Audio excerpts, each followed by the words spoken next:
guys, and welcome to another episode of Woke by Accident Podcast, a weekly chat about socially conscious topics impacting the culture. We do have our most favorite podcast host and creator of the Sambaza podcast, Sambaza. He is a three-time nominee for the Best African Diasporan Podcast by the APVA, and he is from the Republic of Kenya in East Africa. He has been recognized by the Jollof Radio Media for his podcast, and he will recently uh, be presenting at the 2025 Podfest. Welcome, Sambaza. Hey Jen, welcome. How y'all doing, guys? Hey, Welcome, and I'm at the Podfest. You already saw what I'm showing you guys, yeah. and it's pretty nice. It's a lot of people are here, Hmm. and I'm waiting to go join them after this and Okay, hang and you'll out be for a little bit. presenting this Thursday, right? Right, I'll be presenting Okay. this Thursday. Pecha Kucha talk about effective listening. Hope maybe if I get some clips, I'll be able to share them with you. Sounds awesome. Well, good vibes to you. Safe travels and have a blast. Thank you that we're glad that you could join us for this recording. So, yeah. Absolutely. Remember, we talked about this last week, and I was telling you, Hmm. doesn't matter what I'm doing, we're gonna stop and get into this conversation. So For yeah, sure. Definitely. And again, welcome back, you guys. Woke by Exodus Abaza collaboration, where we share stories and insights from some of our most influential voices shaping the world today. And we have an incredible guest that we are glad to share with you. Before we introduce our guests, we do want to briefly acknowledge that today is the birth of Dr. Martin Luther King. So, acknowledgement to Dr. King, who was born on January 15th, 1929, in Atlanta, Georgia, and was most prominently known as a key leader in the American Civil Rights Movement, among other things. But I definitely wanted to mention that. And also, as you know, I have my pink and green on. It also is the Founders Day of Alpha Kappa Alpha Sorority Incorporated, who was the first African American sorority for, or the first intercollegiate historically African American sorority, which was founded January 15th, 1908 at Howard University in Washington, D.C. So definitely want to mention that as well. Um, Among many things that our sorority is known for, social justice, education, health, economic empowerment, and 117 years. So definitely excited to share that in representing my pink and green. I smell a So story. no, I just wanted to say something about it. So No, what I meant was I smell a podcast episode about that. Maybe we. oh, okay. I'm okay with that. For sure, definitely. So, but like we said, we have a special guest today, and who is, definitely, we love to have conversations with our fellow content creators. So this is definitely a special creators roundtable, as we've had some in the past, and we will talk about content creation, brand deals, and influencing. So thoughts about our show today, Sambaza, before we introduce our guests. Money, money, money, money. You're so silly. Well, that's kind of what it brings. But like you said last week, the reason we're having the person that we have today or our guest today is because they exemplify what it means in terms of hard work, making sure you do what you have to do, and then in turn, whatever you put in your mind to it, you definitely get results. And this is what we're going to be talking about. And Mhm. I mean, a lot of things are going to come out of this story today. So, Yeah, for guys, brace sure. yourselves. Now, Brace I was just going yourselves. to say that with some of our other conversations with other creators, we've talked about the storytelling piece of content creation. So, why not get into that monetization conversation too? Everybody would love to monetize in the content creation space. So, yeah, we're going to get into that conversation. So, we Can't wait. will go ahead and introduce our guest. So we're thrilled to have a special guest who is a successful podcaster, entrepreneur, online creator who has made waves in the world of live selling, shoppable content, and with a host and wealth of experience in creating engaging content, building profitable online ventures. He is passionate about empowering others to turn their creativity into a sustainable income. So recently, he's been leading workshops. He has a mastermind group that you may want to join after this, which focuses on live selling strategies, shoppable content, and monetization. So he is focused on helping creators and entrepreneurs unlock new opportunities in the ever evolving digital landscape. So get ready to take some notes because this is going to be some great information. And with that, we will bring our good pal, Billy Thorpe. Hey, Hey, what's up, Jen? What's up, Welcome. Sambaza? Thank Hey, you. hey, welcome welcome. aboard.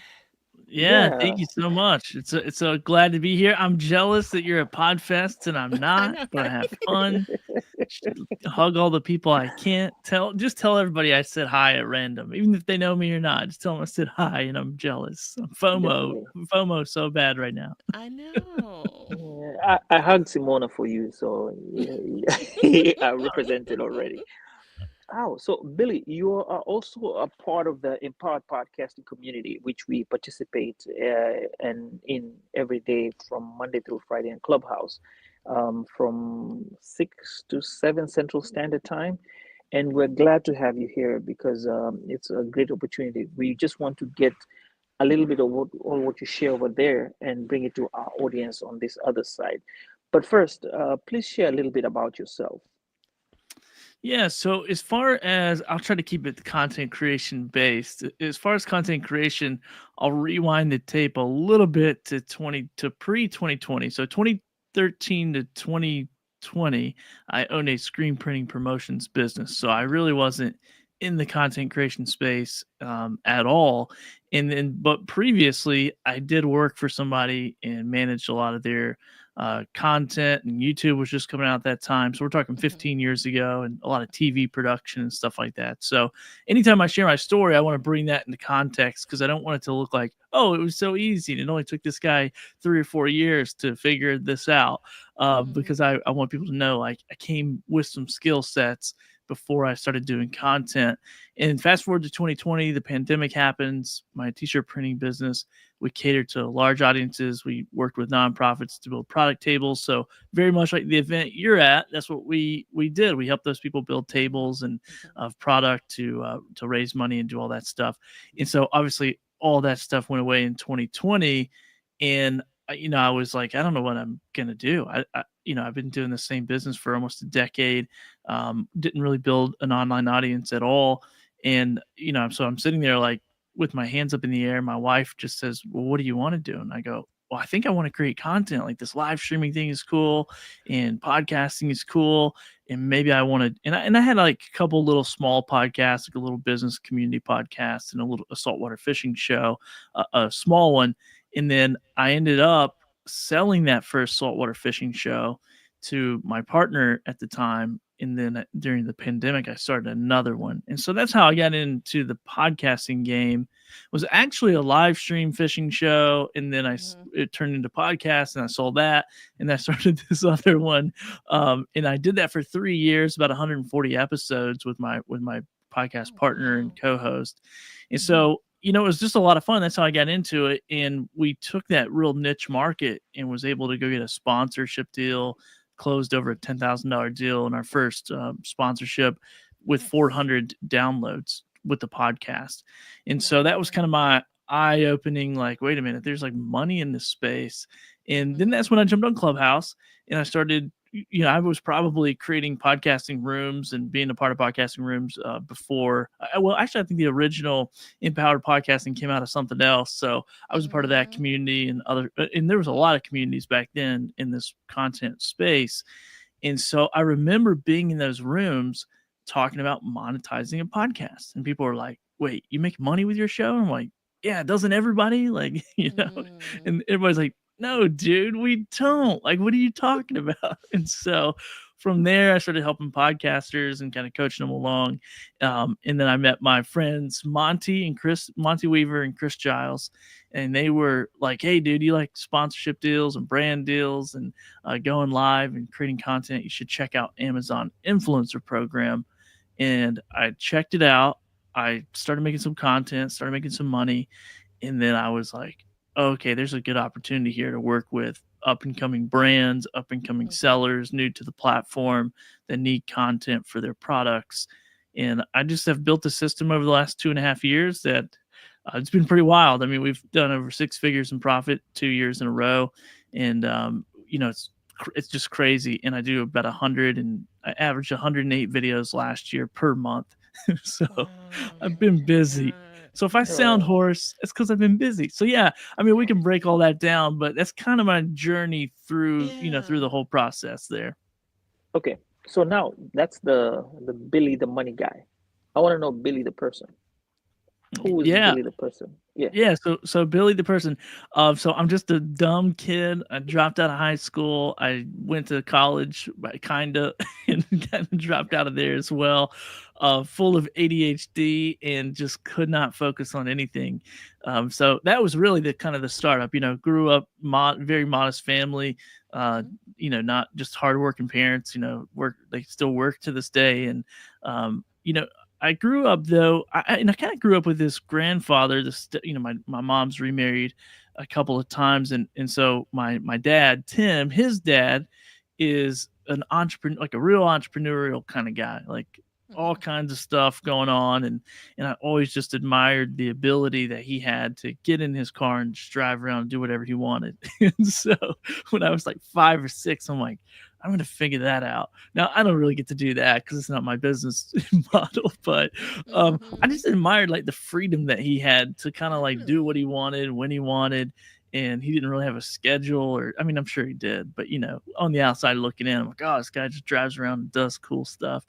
So anyway, man, I've just always kind of been in love with the thought of entrepreneurship since I was a kid, and then kind of fast forward to the t-shirt printing business, and that was a whole crazy thing in itself because my wife now was my girlfriend then. Her distant family had a screen printing business for sale, and so we invested Hmm. into that. And so yeah, man, when I'm not doing business stuff, I have a 5 or 6 year old now, 6 year old son, my wife. We live on the coast of North Carolina, and we like to go for long walks on the beach and play in the water. And you lived in Puerto Rico for a time too. I remember you Yeah, saying. yeah, so Where? right there at the end, right there in 2020, when all craziness was falling onto us, and our whole world was basically my whole world was like exploding because I didn't know what was going on. We decided to rent out our property, move down there for a year, and it was actually the year that changed my life because I spent a lot of time my wife and I have two way different stories.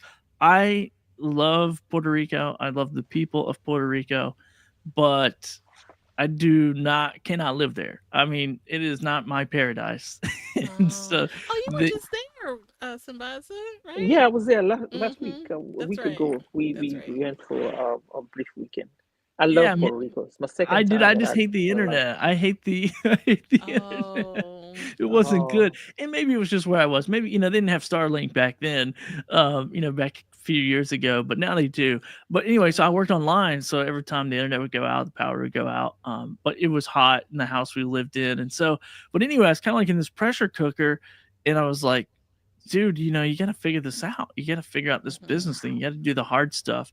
And that's where, I really just had time to kind of think and develop and, really just kind of shit or get off the pot. Sorry for my language, but that was kind of my Mm-hmm. moment Mm-hmm. of like, are you an entrepreneur or are you not? Like, let's figure that out. And so Yeah. I had that year in Puerto Rico to kind of figure that out. So that was fun. okay. Now at least we've gotten some dots together, figured out the dots where from where you were and now coming to now. the money guy. Okay, I'm sorry if I call you the money guy. I hope you don't mind. I, I, yeah, I'll be the money guy when I start taking pictures in front of Ferraris. That's my joke. I'm like, I'm not. I'm like right now. I just have like a Mhm. American Eagle mask behind me, so I'm not doing too No, well. Okay. we're So manifesting it. I know. Go So ahead, we Jen. definitely want to get into some of the questions where people can get the info about these brand deals, which you have successfully, obtained several and executed successfully influencer campaigns for many years. Since you know it that way or that well, what would you say is the thing that brands are looking for within creators and influencers? Yeah, so I think it's really, I mean, this depends because there's so many different ways. There's so many different, you got podcasters, you got social media influencers, you got Right. Amazon creators, you got TikTok creators, you got people on whatnot. It's like you have so many different opportunities as someone who can get on camera or get on behind a microphone. And so I really think one, they want to know like what is your what do you bring to the table? It's like Mm-hmm. what is your niche, Mm-hmm. what's your kind of stick, if you will, to really help them grow their brand. So in my case, I really work with a lot of new to market products and sellers on the Amazon platform. So Mm-hmm. I'm not working. I mean, I work with like Sure, and I work with some other people, but most of my clientele are like small brands, low ticket, but they produce like a lot of products, or I work with agencies that produce a lot of products. So what they're really looking for is good quality content quickly because they're moving a Mm-hmm. ton of stuff. Like I said, I do over 100 deals a month. And so they're looking for somebody who can show up, look professional, sound professional, and just be quick because they have so many things moving. Now, that's Mm-hmm. not maybe the case for all brands. Some brands are probably looking for audience size, some brands are probably looking for a certain style or a certain UGC, like UGC, user generated content. Like that's a whole nother world of creating content for brands so they can use it. So in my business model, I'm really creating content that I own, that I put on the Amazon platform, that I earn a fee from the brand, I earn commission from Amazon. And then, as you know, Jen, on Whatnot, I have my resale business where I resell a lot of that product. Mm-hmm. But yeah, I'd say brands are just looking for really trustworthy people who are good at content, who are going to show up and do what they say they're going to do. And once you kind of build that trust and you build that reputation, then you can start, kind of moving in that area. But I will say, like brand deals is like a huge market, and I always kind of do this Mm-hmm. thing. I go, there's a big ladder and there's a bunch of different rungs on that ladder, Right. and some content creators are producing things and audience size and all this kind of equation that can do a $10,000 $20,000 video. And then you have some people who are probably similar to me, small audience, but knows how to leverage certain platforms. And I'm doing somewhere between like a $25 to $250 deal. Just depends on the scope of the work. But so that's something to keep in mind, and I break that down, and that's a whole mindset shift because Mm-hmm. every content creator thinks they should get paid $20,000 to show up and do a crappy iPhone video, and it just blows my mind, Mm. honestly. Does it So work that way? it doesn't work that way. And there's money Yeah. to be made. It's just what is the strategy and what is the workflow? And I've really created a workflow where I've created up to 35 product videos in one day by myself. And Mm-hmm. so it's really, I built this business model to make money at a $5 price point. When I first got started, I was like doing fingernail clippers for $5 because I didn't know what I was doing. I just thought there's a lot of people who need fingernail clipper videos or like little knickknack products or whatever. And it Right. was very, very low ticket. So I built a business model to make money at a $5 price point in a workflow. So I know that was like too in depth for that question probably, but I just want to give a lot of context that it's Yeah. not just like, hey, they're looking for, because it could be different. They could be looking for a certain type of look. a certain, like I mean, they've like reached out to me about all kinds of different stuff. Like, this type Mhm. of person. And I'm like, wow, you guys really dial this in, Oh, wow. So Okay. it's a lot of variables, or could be potentially. Okay. Okay, okay. Now, I know with that, when you say you've given us a lot, and for anyone who's trying to start up has some way to go in this business. Um, do you pitch yourself as person or you pitch yourself as a brand? Because most of the people coming out are not aware of how they should pitch themselves. So when you're starting out new, do you pitch yourself as a brand or just me, a person who's selling? Yeah, so I mean, for me, what I did was one, I had and I still do, this title of Amazon influencer. So that's my leverage Mhm. point, right? That's the door that I have a key to, that I can go in and post stuff. And so it's a little bit different than just like a YouTuber. But I would just present however you show up. But just remember, people do business with people, and it's just Mhm. like, that's when you go to an event, when you go to a conference, you shake somebody's hand, you let them know what you're doing, you ask about what they're doing.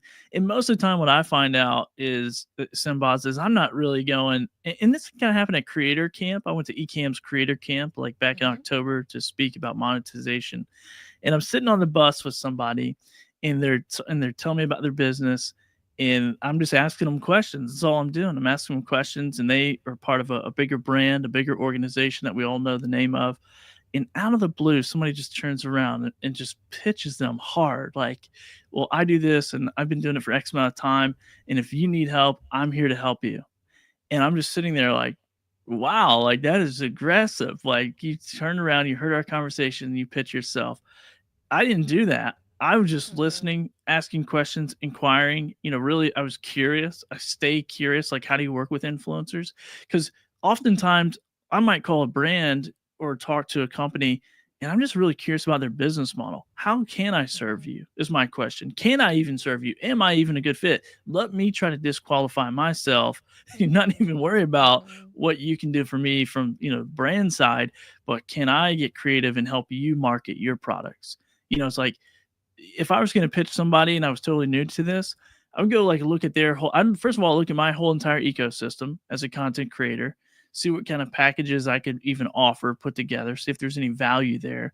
And really, when I was in the podcasting world, this worked great because we had a very small audience, but I put everything together and kind of brought it under one roof and created packages where it was like, hey, here's a multi distribution opportunity versus just sponsor my podcast. I'm going to put you on my audio show.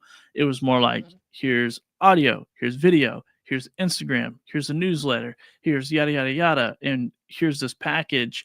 And these people are used to paying the price I was charging for one thing, and I'm offering five things. So as Mhm. a smaller creator, that's a different way to kind of line it up.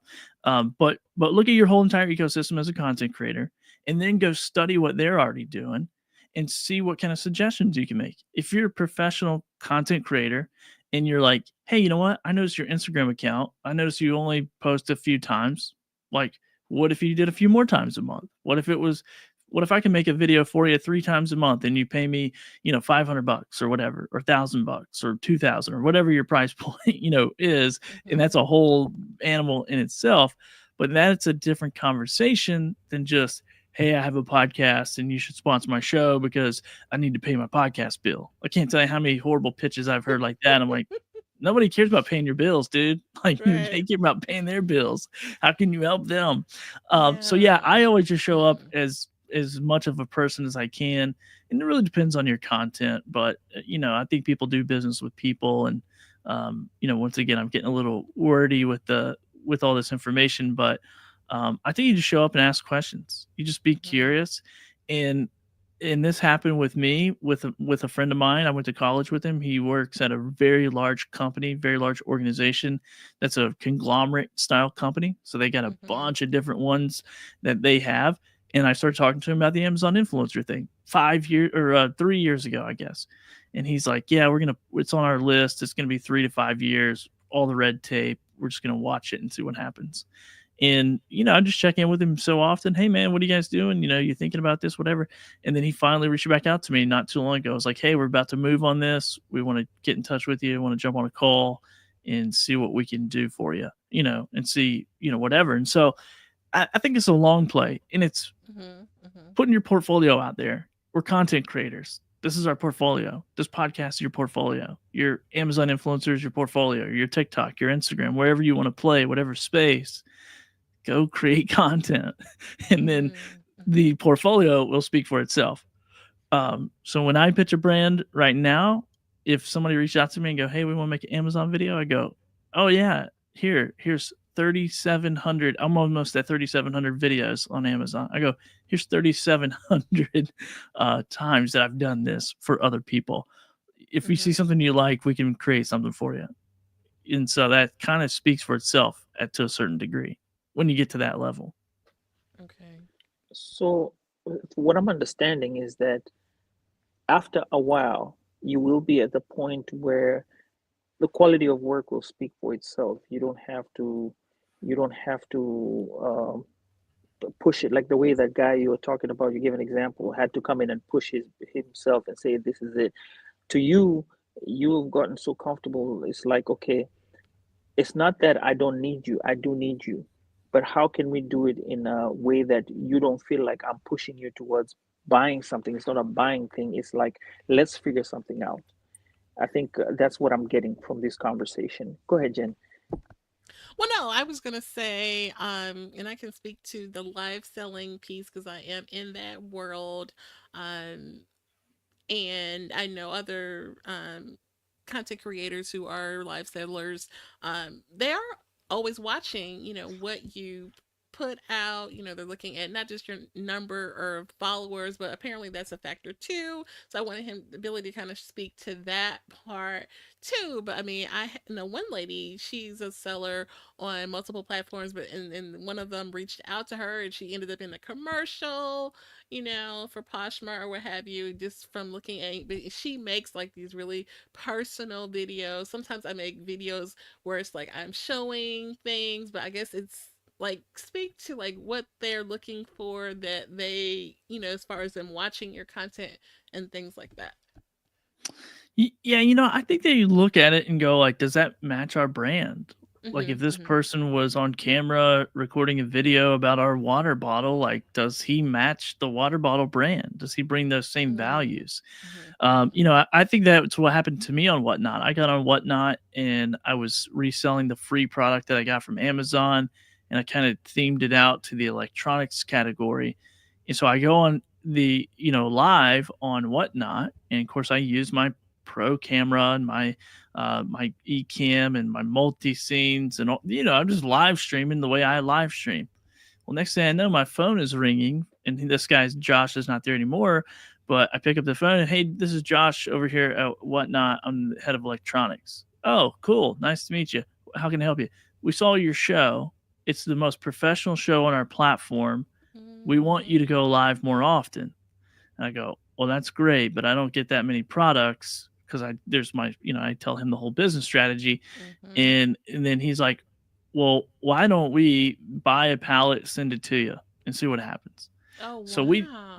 did a collaboration like that. Nice. Now that didn't work out the way we both thought it was going to, but then there was another opportunity where he is going, hey, we want other liquidation companies and bin stores and things like this to live sell on our platform, but they don't want to. They don't want to be in front of camera. They don't know the tech.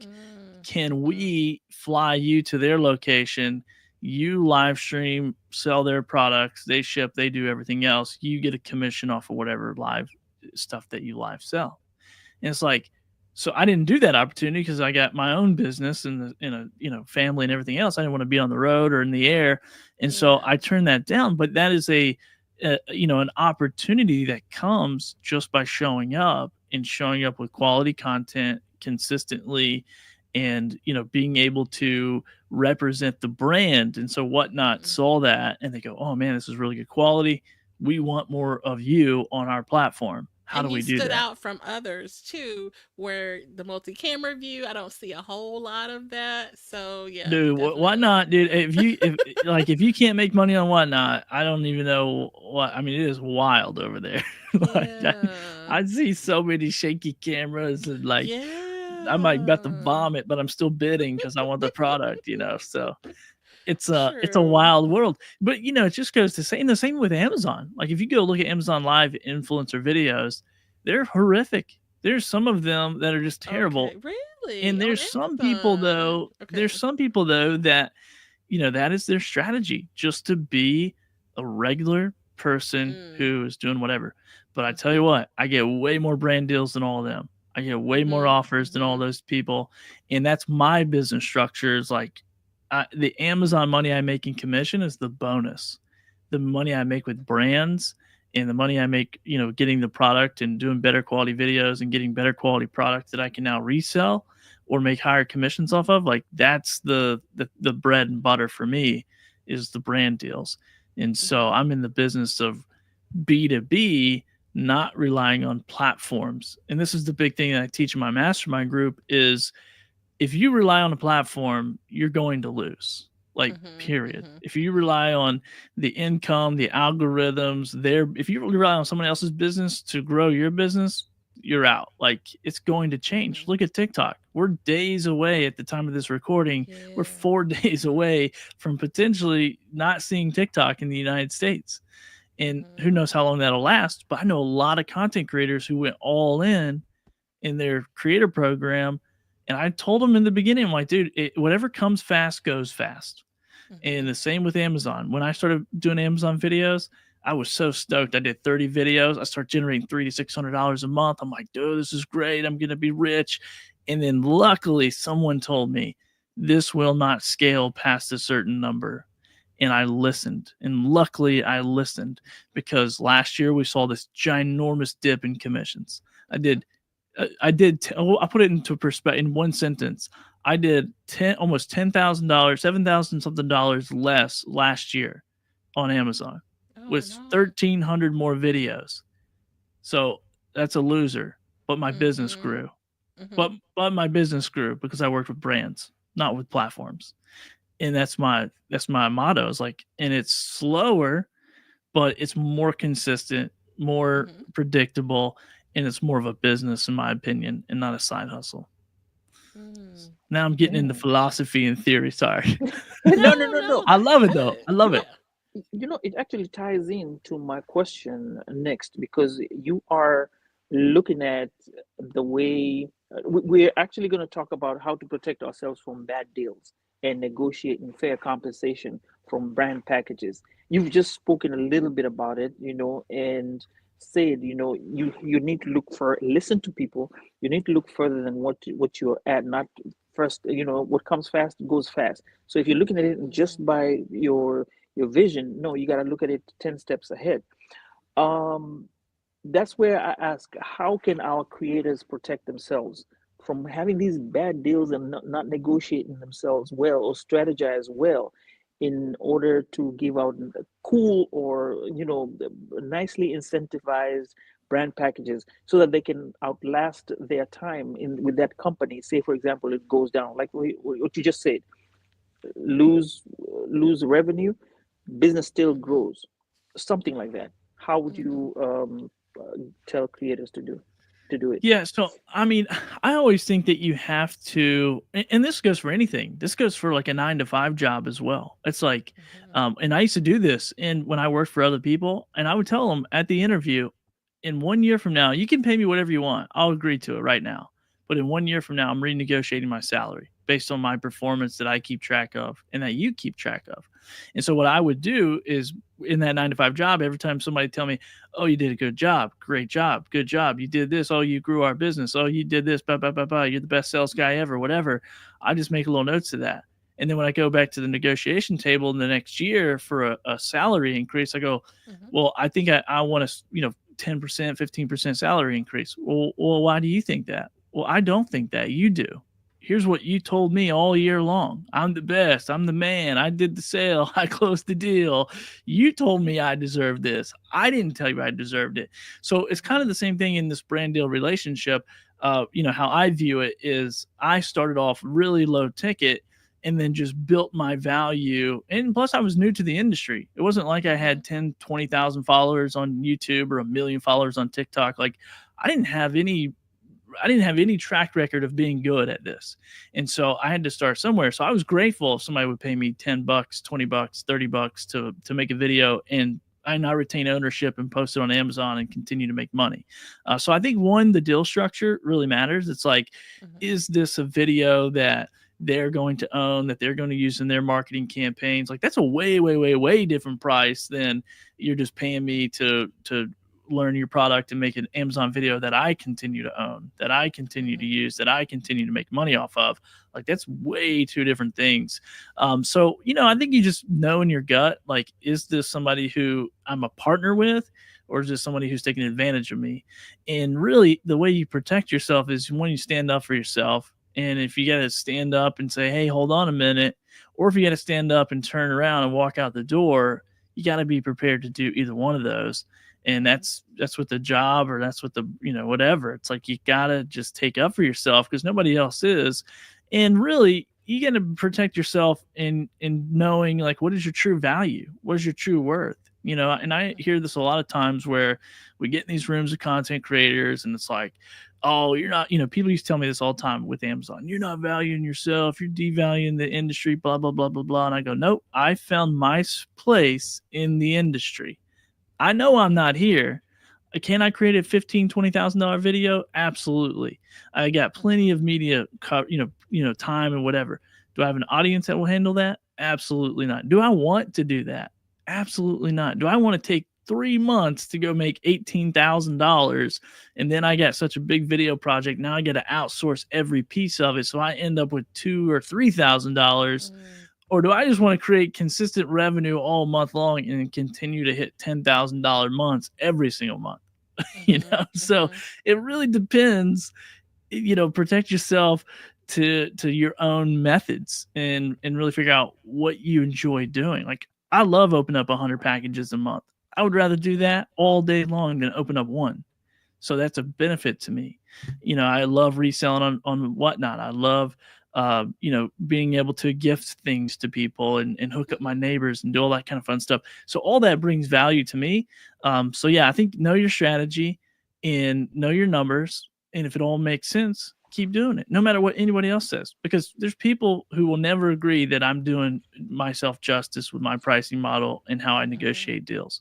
They think I'm an idiot, but I'm an idiot that's still in the game and that's going to be in the game for a long time Right. because I just found something that I enjoy doing. So, um, It's true. yeah, if you feel like you're being abused in a deal, don't do the deal.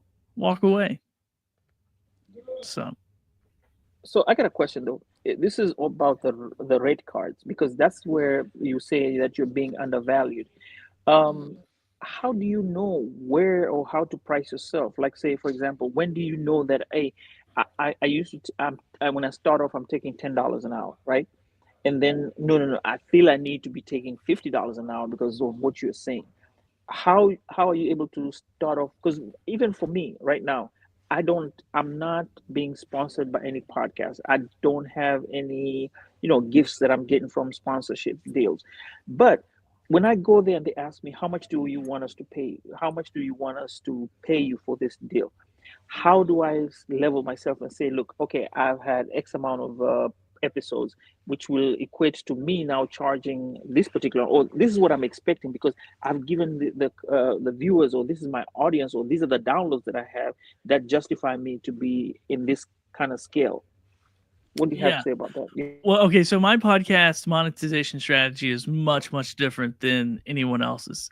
And probably I would do this the same if I was doing like a YouTube channel or something else, because what happens in the content creator space is they have this very traditional compensation model. It's CPM, so it's cost per milli or cost per 1,000, whatever that is, impressions, downloads, views, whatever that metric is. They go, hey, Sambaza, I'm going to pay you $10 per 1,000 views. And so if your podcast gets 1,000 views, they're going to give you $10. Now that makes a lot of sense if you are dynamically inserting and exiting an ad. So that would make perfect sense. But what doesn't make sense is a lot of these companies want you to do that, but they want you to bake the ad into the show. Well, with my fishing podcast, how I went and closed a lot of deals with a lot of traditional marketing agencies and marketing directors and all this is I just went to them and said, I don't sell a CPM rate. And they go, why? I go, well, I bake it into the episode. So every piece of advertising that this is a gem. Somebody better get their pen out because you're going to close a deal with this one line I'm about to tell you, because I did a lot. I said, every traditional advertising has one thing in common that my advertising doesn't. And they go, what's that? I go, a shelf life. A newspaper only lasts for so long. A billboard only lasts for so long. A Facebook ad only lasts for so long. Instagram, YouTube, any traditional advertising has a shelf life. Mine doesn't. I bake it in. It's in my content forever.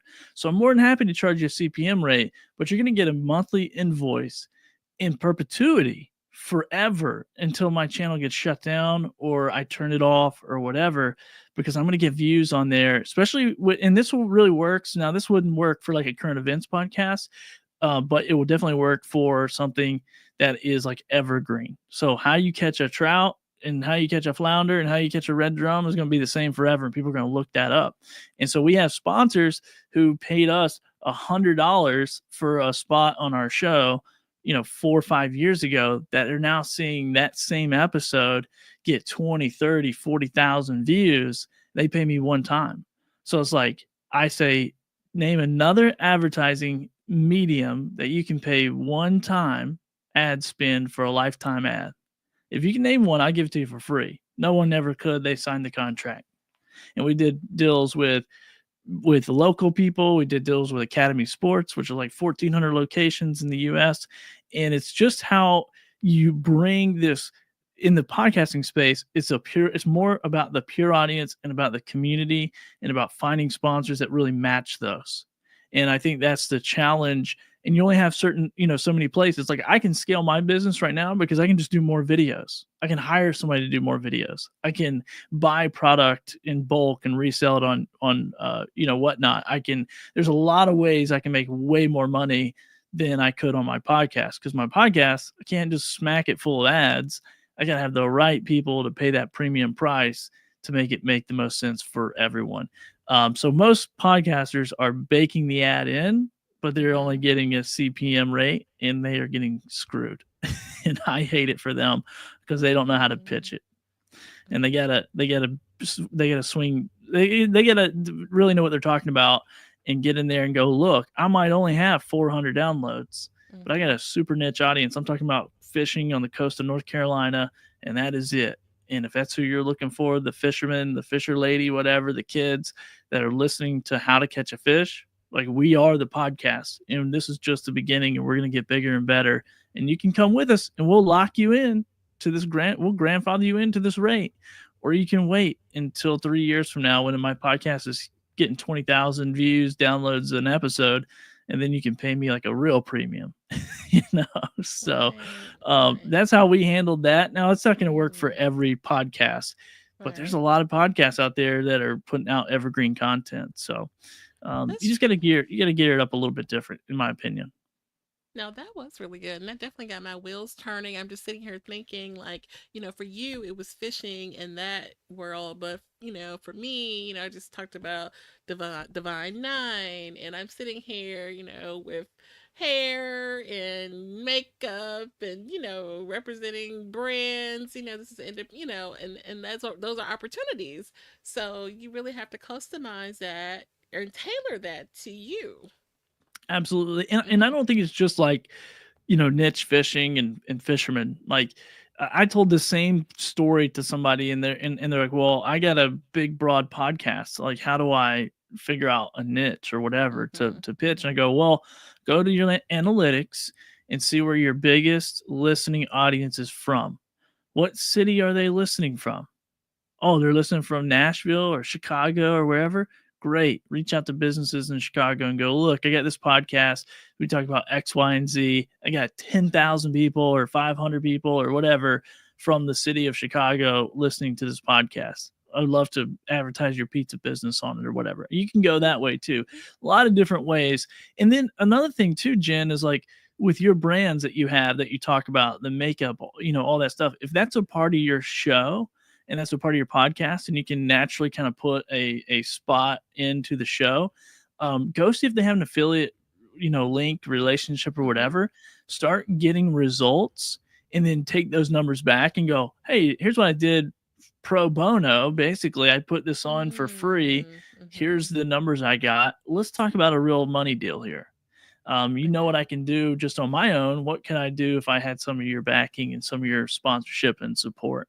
There's ways to Mm-hmm. leverage in the content world that way as well. Um, and yeah, so anyway, those are some strategies I think for podcasters in particular.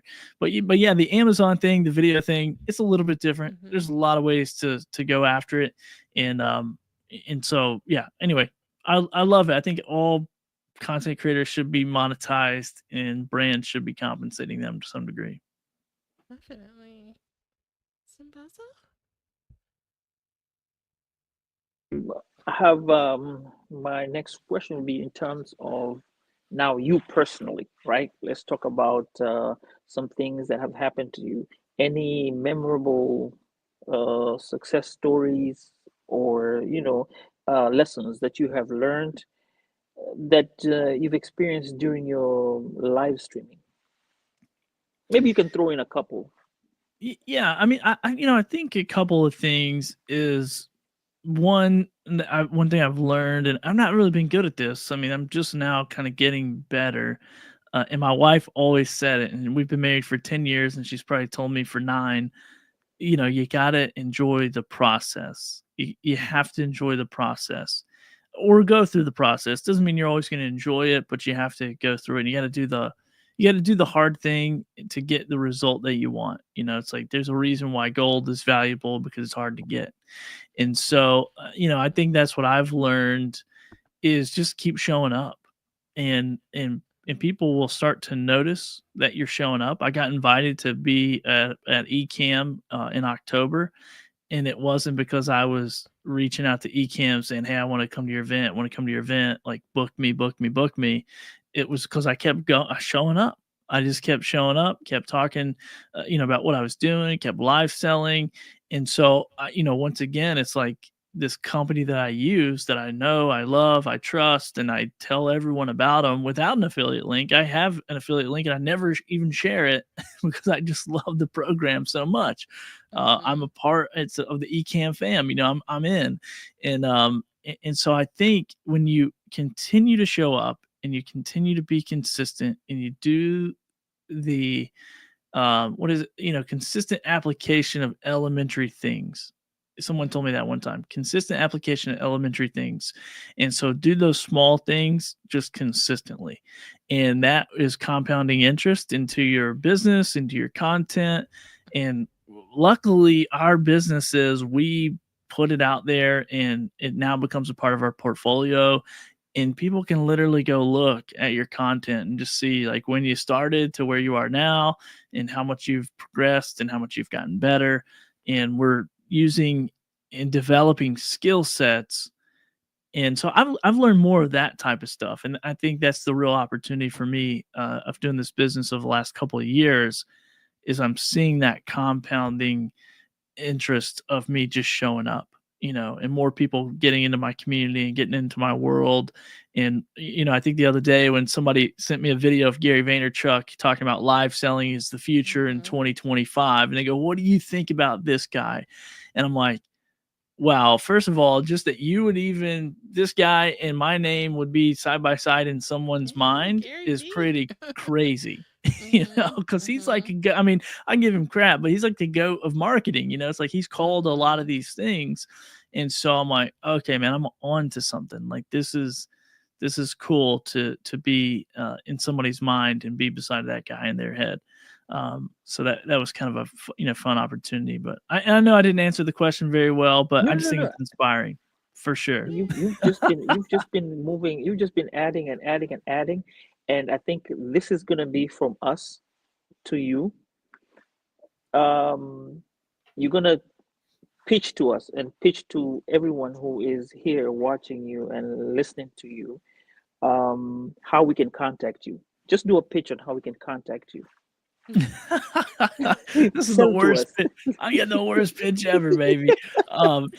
Here's the best thing to do. The best thing to do, and this is why I always tell people, because I love this industry so much. Like I love the space I'm in, and I want to introduce people to it because there's a lot of people with a lot of talent who can do what if I can do what I can do, anybody, I feel like anybody can. And now my wife disagrees. She says, "Hey, you got some knack for getting on camera and talking about products at random." Mhm. But I think it changed my life. Monty Weaver and Chris Giles, those dudes being generous with their information changed my entire world, and gave me an opportunity to really excel into something that I really loved, and so I want to always do that as well. I always want to give back, and so I've actually just created two kind of workshops, if you will. One is about the Amazon influencer program, kind of best practices of how to get into that. The second one is a workshop of about the live selling industry, because I believe we're on the front end of that in the US, and there's a lot of opportunity and a lot of software making it possible to go live in a lot of different places, on behalf of other people, on behalf of ourselves, on behalf of our affiliate relationships. And so I have two free workshops on my website. If you just go to billythorpe.live and go to resources, there's, I think one of them's like 2 hours long. But anyway, just put your name, email in, it'll auto send you the YouTube links, and you can go on there and just get a taste of what the industry looks like. And then if people want to, build relationship with me from there, they'll get plenty of information and context, and the goal is really for people to go, oh my gosh, I can do that. And that's what happened to me in that clubhouse room. So I've created those two resources just for people to go check out. And that's it. BillyThorpe.live, and go to the resource page. Thank you so much. And with that, I think, Jen, you take us home. Oh, absolutely. And I was able to catch the last workshop on the replay. So it was really great. So Woohoo! we appreciate you, Billy, for sure. And we'll have the links posted on the audio episode that'll be coming soon. So thank you guys for that. And then if you found today's episode meaningful, please consider sharing with your friends, family, and colleagues. Our collective awareness and advocacy play a crucial role in creating positive change. And we invite you to stay tuned for more engaging content. And we look forward to continuing these important conversations. So, with that, we thank you for tuning in, and our guests and Sambaza, safe travels. And everyone else, Billy, stick around until we give you our proper goodbye. But everyone else, take care.